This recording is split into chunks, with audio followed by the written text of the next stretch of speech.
కోసం మా అమరావతి గళం ఛానల్ని సబ్స్క్రైబ్ చేసుకొని బెల్ ఐకాన్ నొక్కండి.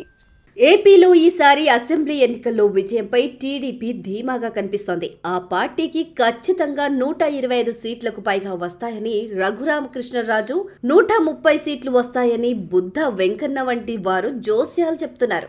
ఈ నేపథ్యంలో ఒకవేళ జూన్ 4న ఫలితాల్లో ఎన్డీఏ కూటమి గెలిస్తే ఏర్పాటయ్యే కొత్త ప్రభుత్వంలో ఏ పదవుల్లో ఎవరు ఉండాలనే దానిపై 3 పార్టీల్లోనూ అంతర్గత చర్చలు జరుగుతున్నట్లు తెలుస్తోంది. ఈ క్రమంలో అసెంబ్లీ స్పీకర్ పదవికి పలు పేర్లు తెరపైకి వస్తున్నాయి. ఇందులో ఉండి నుంచి ఎమ్మెల్యేగా పోటీ చేస్తున్న రఘురామకృష్ణంరాజు పేరు నిన్న మొన్నటి వరకు వినిపించింది.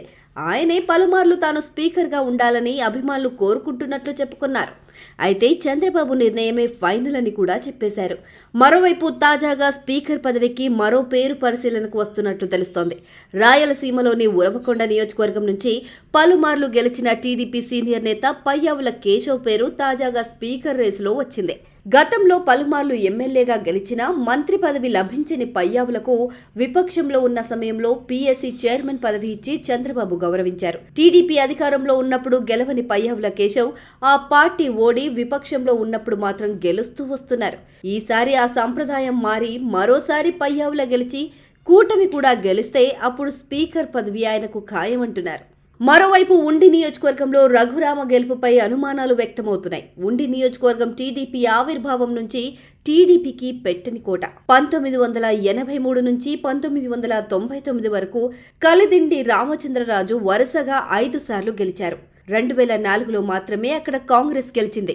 2009, 2014లో 2 సార్లు శివరామరాజు విజయం సాధించారు.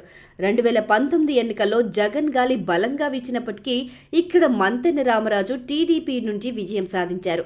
ఇటువంటి తరుణంలో రఘురామ అనూహ్యంగా టీడీపీలో చేరి ఉండి అసెంబ్లీ టికెట్టును దక్కించుకున్నారు. రఘురామకృష్ణరాజు విజయం ఖాయమని టీడీపీ నేతలు చెబుతున్నప్పటికీ ఆయన గెలుపుపై ఎక్కడో కొంత అనుమానాలు వ్యక్తమవుతున్నాయని విశ్లేషకులు అంటున్నారు. జూన్ 4న ఈవీఎంలు తెరిస్తే కానీ రఘురామ భవితవ్యం ఏమిటో బయటపడదు.